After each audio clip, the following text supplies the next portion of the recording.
thinking about my days at Gannett, and a bunch of anger came up. I'm looking at my Apple computer in there, thinking of the massive quantities of hours over 12 years that I sat at a freaking desk and contributed to the spine problems I have to this day, and that have gotten exponentially worse in the last 8 years. Being on forced drugs, I've been frozen, so I haven't been able to move. I've been in one position, the lotus position. And looking at my office chair in there and that Apple computer, that is slavery, what I endured at Gannett, a Lansing State Journal. That was freaking working 16-hour or 12 hours, 14-hour days, sitting at a desk with breaks to have cigarettes. I think once every 2 hours we were allowed to go out to stand up. And I don't know, this is not healthy for the back of the human being. It shouldn't be allowed. There should be laws or something, some sort of workplace safety. They should have standing desks and allow people to sit down frequently. But yeah, 16-hour or 14-hour days, slaving away on that computer. I have no desire now to work on the computer that I actually have. It's a nice Apple. If anybody's in the Ontonagon area wants to learn a little bit about Apple, help the coalition, I have an open computer here that can be used, and you're welcome to come over and collaborate. If you have no access to a computer, you're lonely. I am lonely. I have access to a computer. So I guess this is kind of a shout out that I have an available computer. Somebody can use it, and maybe they can help me as well. There's some computer projects that I have not been able to go do. I just can't bring myself to sit in that chair. It brings me back. It is, yeah, there's a lot of anger there towards what Gannett did to us. Over the 12 years I was there, I was on the chopping block every quarter. Every quarter we lost people, and it got really bad to there'd be like 30 people or 20 people that got cut in one quarter, and then they would hire in, instead of paying $30 an hour salaried positions, they were probably paying $15 to $10 an hour, 10 to 15 for young kids to come in, and they didn't know anything. So everybody that was left, including myself, after each chop, had to take on more duties. And yeah, I ended up having a psycho-spiritual breakthrough and losing my job and everything. And that's what resulted in my being on Social Security disability and living in the UP, was Gannett. And the horrible 12 years of, well, we had a lot of good times too. I'm not saying it was all bad. I loved my job, but it got really bad at the end, the last 2 years, 3 years, watching my team go, my team showing Gannett how to outsource and go digital overnight. And our team did that for 4 major papers, 3 at least: Lansing State Journal, Port Huron, Times Herald, and Battle Creek Inquirer. So 3 major papers in Michigan, and Gannett owns 88 across the United States. And they, eventually outsourced all 88 departments of graphic designers and made a hub. They modeled it after our hub at the Delta plant, where we took over those papers and showed them how to go digital. We hung ourselves. And I'm hanging again. I'm trying to convince people of the truth about mental illness, that it is a social construct. It's a human thing. We made that shit up. We made it up. And if I convince people there is no such thing as mental illness, I can lose my disability check. I, granted, I have hydrogenically harmed. There's a lot going on right now that I am feeling very scared that the end is going to be sooner than I anticipated. But I'm working towards fixing things now that I'm getting off the Abilify. I'm improving my food. I've added smoothies to my diet with some superfoods and some lung healer to help with this problem. And I've been sick. I have a massive cold right now, which is why I sound like I do. It's been going on for like 3 weeks. And I've been having to use inhalers. So this is going to be a priority after I get off the Abilify, which will be in about 6 months to 9 months time, depending on how it goes. I'm trying to do my best. There are emotions surfacing. And that's what the point of this video is. I feel like we have to seriously look at office work as manual labor and start requiring people to move, stretch, take care of their spines while they're working. And it should be built into their pay so that they get to move their bodies while they're working. As in, a quarter of their day has to be spent towards taking care of the body that is in the computer desk. That's my thinking. For the future, Venus Project type stuff that I like to envision a better world and what should be done. And we need to talk to the elders about that. One of my visions for Gogh House is to have an open dialogue about the problems of living that people face and use their solutions and inform everyone. There are certain things that all humans are going to go through, and we don't have any communication or advice.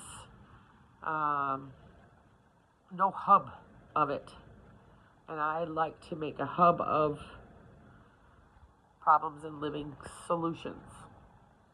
And just having that conversation here now on this video about having standing desks and having care for our spines if you're an office worker on the computer 24/7 for your job. Not 24/7, but 40 hours a week.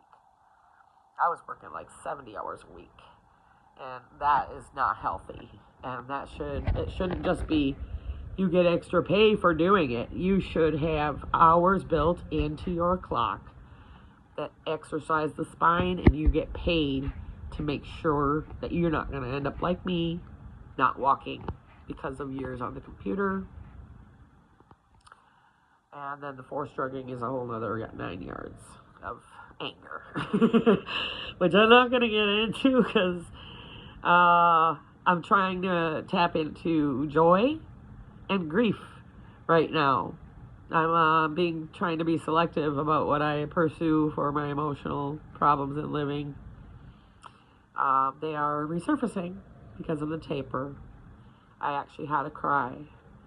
2 tears came out of my eyes after years of not crying. I've had a lot of laughs in this 7 years of torture and forced drugging, but I have not been able to cry, and that is disturbing to me. I have such a heavy heart. Yesterday, somebody else's dog just died because they got let out and got hit by a car, and I went through that trauma just by video or looking at Facebook. That was another thing I wanted to mention. I've said this before, but give yourself a break. Understand that you are traumatized by scrolling, by many things happening in people's lives that are terrible. Car crashes, cancer treatments, dogs, cats dying, missing children, fentanyl overdoses, cars, everything. the ice storm taking out people's electric. Then we get the world news on top of local. And then that's on top of your private life. So you're experiencing a massive quantity of low vibrational shit, and it's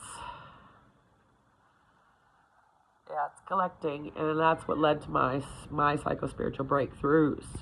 So if I want to help anybody with a psychospiritual breakthrough, basically got to work on these problems in living that people have,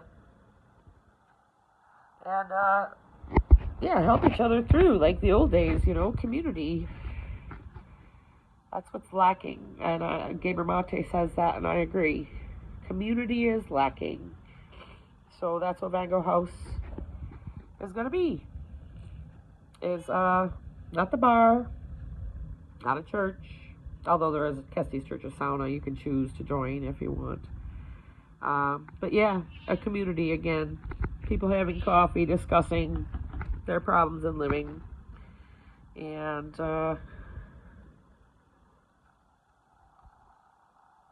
if you don't like coffee, we have plenty of other choices. I want to, like I said, have somebody here working on that computer, using it, utilizing it, having somebody to converse with, and have some community in my life. I live in a very small town, and I have a very scarred reputation from several psycho-spiritual breakthroughs, and the police being here called multiple times by the neighbors. The neighbors not trusting me not trusting the neighbors. I want to mend that. I want a reconciliation. I want to go to their side and explain, what we are doing here and what I am doing, and the information I have, and have them know all of me before they make their judgment. Mental illness is a very serious topic. My cigarettes and the amount of smoke is not a serious topic. We put our attention to where we don't have to look at ourselves. And one of my tenets that I follow is know thyself. And I've learned a lot about myself in the last 7 years.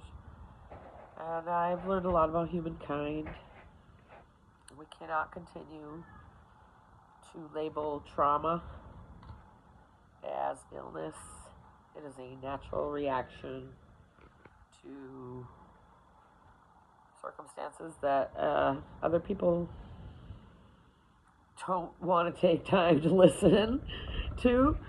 And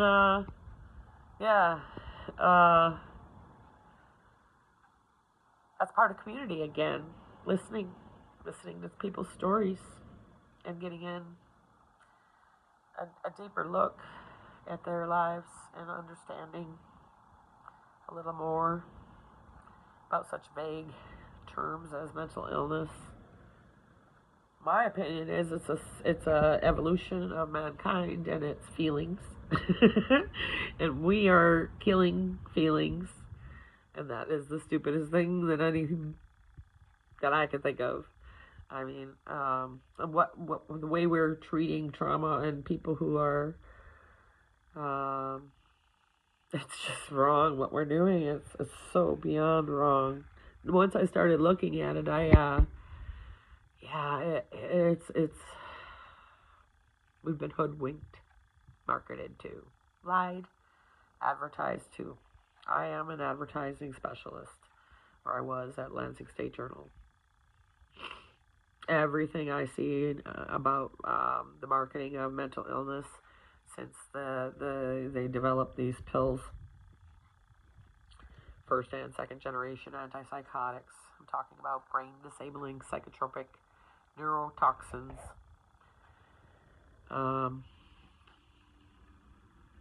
They're toxic. They're not doing anything. They're making a lot of money for a lot of people. and they're killing people. And it should never be forced. Never be forced. So anyway, please join Coalition to End Forced Psychiatric Drugging on Facebook. I'm going to put this up on YouTube. It's nice to see you all. I have been kind of out of the loop a little bit. Today I got flagged on Facebook for sharing too fast, and now I'm not allowed to post, so that is why I made this video. I just want to keep up and do something every day to help the situation. Hopefully this video helps at least get you to get to know me a little bit better. Thank you, Jelly Bean Human.